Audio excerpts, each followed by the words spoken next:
What's good, people? It's your boy NLG. Welcome back to the channel. You know what it is. The night before Arsenal versus PSG in the Champions League semi-final first leg. Now we're going to get into all things the men's game. But firstly, I want to start by shouting out Arsenal women's.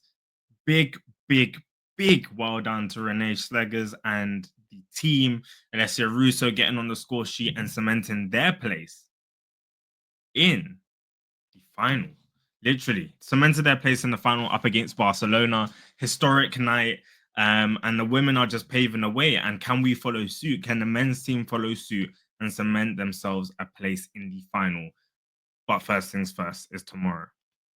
Quickly before that, hats off to Liverpool. They've won the Prem. Only took them 4 months. But because we handed it to them pretty much since January.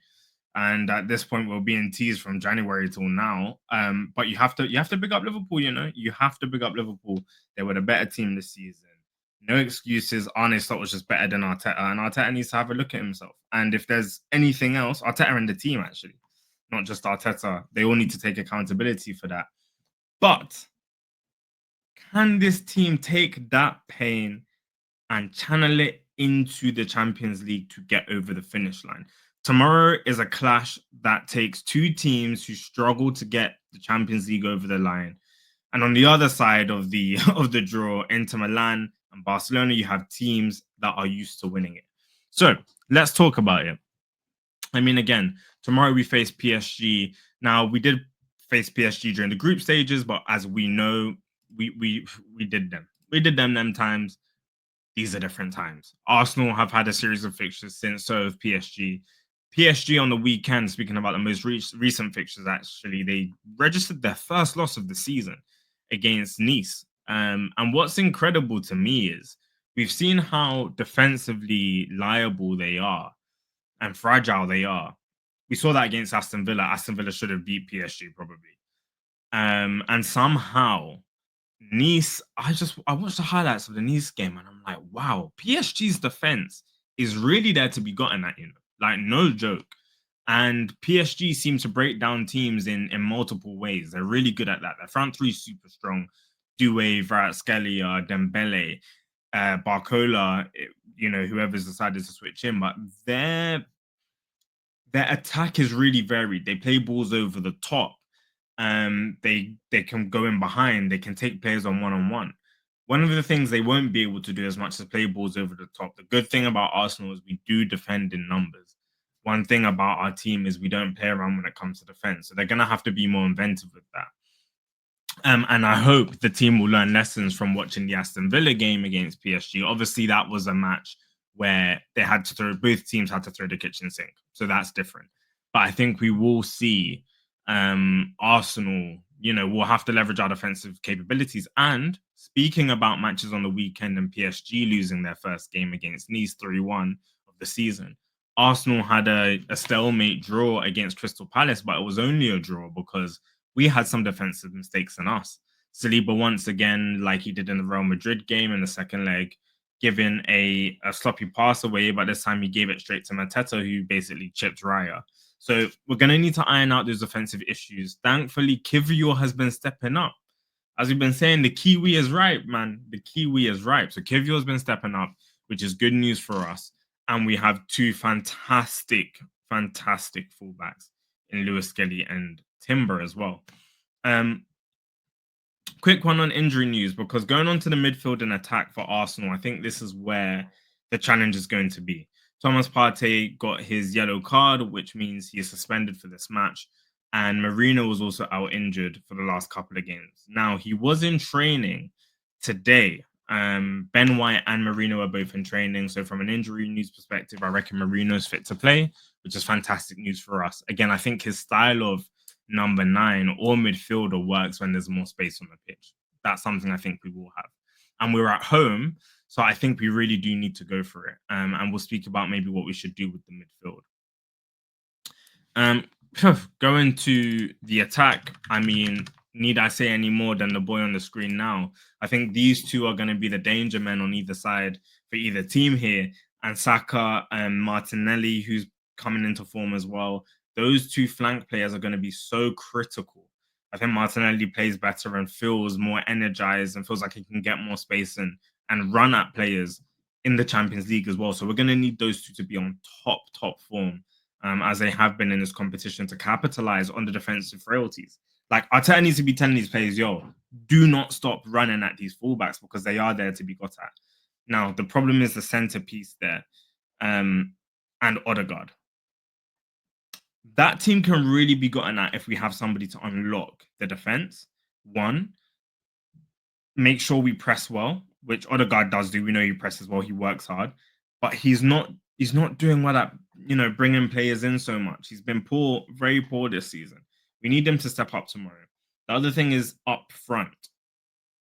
Obviously we know Rice is playing well, but the question is really up front and midfield. With Partey out, do you play Marino in the six? Do you play Rice in the six?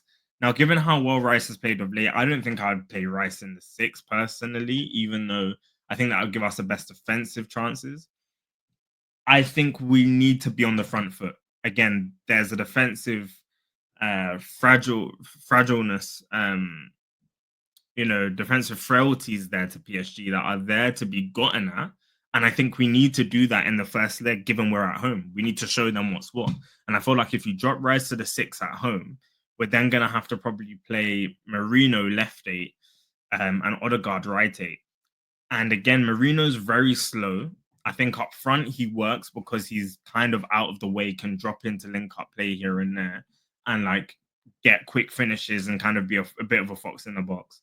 But I reckon if he's left eight, we need somebody that's a bit more of a workhorse that can do the hard work, alongside Odegaard, who's also a bit of a floater.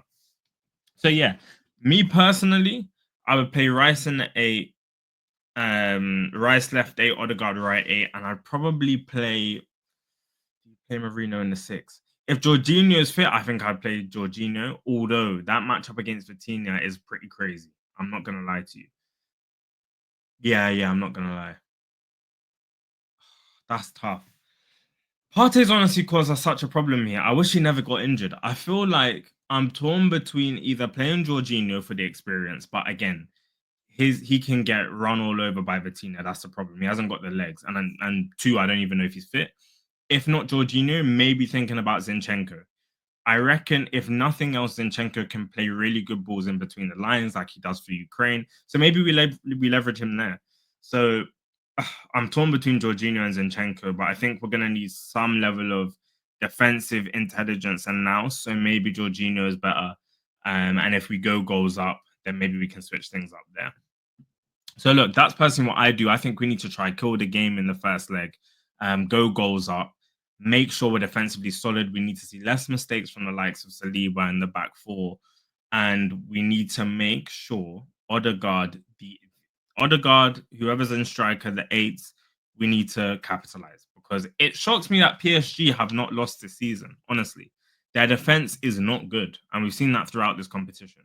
So look, people, let's see if we can do it. At the Emirates Stadium, it's going to be rocking tomorrow against PSG. It's going to be on Amazon Prime. Don't watch the t-shirt, by the way. I'm actually Ghanaian. I was supposed to be rocking an Arsenal shirt, but I'm Ghanaian. But I rep stand for Jamaica. Shout out Jamaica as well. Unity Cup's actually this year, so that will be an interesting one to watch. So I'll definitely be repping Ghana there. But predictions for the game, predictions for Arsenal versus PSG first leg. What do you guys think it will be in the comments? I reckon the game could go either way, but I'm confident with the style and way and nature of this game.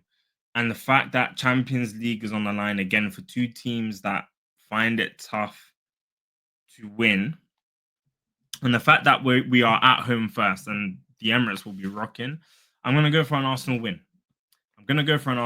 I think not having Partey is a massive factor in how this game can swing. If I'm Luis Enrique, I'd be telling Vitinha and the midfielders, look, make sure just to overload the midfield and then, go hard on the wide areas because that's the way you can win the game. But I am going to go 3-1 Arsenal. I'm going to go 3-1 to Arsenal at home. And I think if we get that result, that could put us in really good stead in the return fixture at the Parc de France. But people, let me know your thoughts down in the comments below. How would you set up the midfield in Partey's absence?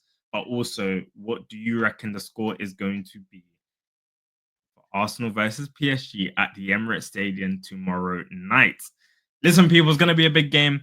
Like this if you like it. Drop a sub if you loved it. To be a part of the NLG fam, you know what it is. And I'll catch you lot in a bit. Peace.